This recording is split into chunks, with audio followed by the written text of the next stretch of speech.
अस्सलाम वालेकुम dear parents, I hope आप ठीक होंगे और अपने घरों में महफूज होंगे। तो आज क्लास में बच्चों ने किया है लेटर ओ साउंड ऑ। हो सकता है बच्चे जब घर वापस आए तो थोड़े से परेशान हो सकता है उसकी परेशानी की वजह ये हो कि उनको साउंड ओ जो कि ऑ की साउंड है वो सही तरह से ना निकालनी आ रही हो। तो यहाँ पे आपने बच्चों को तसल्ली देनी है और उनको आपने तसल्ली से समझाना है कि प्रैक्टिस करोगे तो ज़्यादा बेहतर हो जाओगे। तो ये प्रैक्टिस आपने घर में भी इसकी स्ट्रैटेजी लेके चलनी है। लेकिन सबसे पहले क्या होगा, आपने डायरीज निकलवानी है, नोट करना है कि बच्चों ने स्कूल में कौन सा काम किया है और उनको होमवर्क क्या मिला है।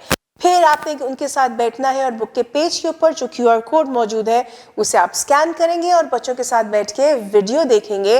अंदाज़ा आपको ये होगा कि क्लास में टीचर ने लेटर ओ किस तरह से कराया है और बच्चों को परेशानी किस बात के ऊपर है। इसके बाद आप इसकी अच्छे से प्रैक्टिस कीजिएगा और स्टेम एक्टिविटीज़ भी लाजमी करवाइएगा और उनके साथ बैठ के कीजिएगा।